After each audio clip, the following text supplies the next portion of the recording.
কুমিল্লা শিক্ষা বোর্ডে এবার ৮টি কলেজে নেই এইচএসসি পরীক্ষার্থী। এতে প্রশ্ন উঠেছে এসব প্রতিষ্ঠানের শিক্ষার মান নিয়ে। শিক্ষাবিদরা বলছেন, অস্তিত্ব সংকটে থাকা নাম সর্বস্ব এসব শিক্ষা প্রতিষ্ঠানের বিরুদ্ধে তদন্ত সাপেক্ষে নিতে হবে ব্যবস্থা। আর বিষয়গুলো খতিয়ে দেখার আশ্বাস দিয়েছে বোর্ড কর্তৃপক্ষ। কুমিল্লার Brahmanpara Shatshala school and college school শাখা ভালোভাবে চললেও শিক্ষার্থীর অভাবে কলেজ পাঠদান কার্যক্রম টিকিয়ে রাখতে কর্তৃপক্ষের হিমশিম অবস্থা। এ বছর 10 জন শিক্ষার্থী রেজিস্ট্রেশন করলেও নির্বাচনী পরীক্ষায় কোনো শিক্ষার্থী উত্তীর্ণ না হওয়ায় এইচএসসিতে অংশ নিতে পারছে না কেউ। আমাদের উঠে দাঁড়াতে হবে। স্পিড সকল অন্যায়ের বিরুদ্ধে রুখে দাঁড়ানোর এনার্জি পার্টনার।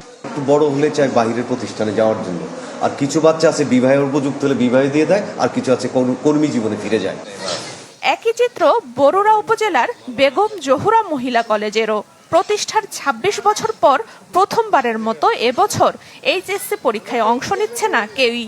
কাগজে কলমে শিক্ষক শিক্ষার্থী থাকলেও বছরের বেশিরভাগ সময় বন্ধ থাকে প্রতিষ্ঠানটি। সঠিকভাবে ক্লাস টাস হয় না, নিয়মিত স্টুডেন্ট আসে না। আমি শিক্ষকও দেখি না, শুধু দেখি দপ্তরে আসে, মাঝে মাঝে গেট টেট খোলে। আমরা শিক্ষক কর্মচারীরা কোনো বেতন ভাতা আমরা পাই না, ঠিক আছে। যার ধরনের শিক্ষকরাও আসে না, কর্মচারীরাও যায় না, এই অবস্থা।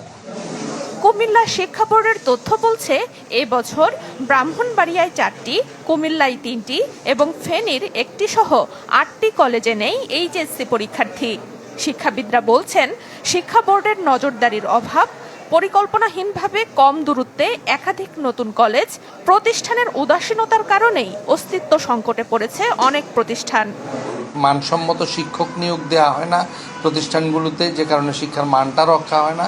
আর স্কুল থেকে এসএসসি পাশ করে একই প্রতিষ্ঠানের ছাত্ররা এসএসসিতে পড়তে চায় না, তারা কলেজমুখী হতে চায়। সুষ্ঠু তদন্ত সাপেক্ষে এগুলিকে স্থগিত রাখা উচিত এবং তাদের শিক্ষকদের অন্যত্র সরিয়ে নিয়ে ব্যবস্থা করা উচিত। এইচএসসি পরীক্ষার্থীহীন প্রতিষ্ঠানগুলোর বিষয়ে খতিয়ে দেখা হচ্ছে বলে জানান পরীক্ষা নিয়ন্ত্রক। আর তদন্ত শেষে ব্যবস্থার আশ্বাস বোর্ড চেয়ারম্যানের। তাদের এই বিষয়টার আমরা একটা জবাবদিহিতা নেব, যে কেন ছাত্র থাকলো না, বা এগুলো বোর্ডকে আপনারা পূর্বে কেন অবহিত করলেন না।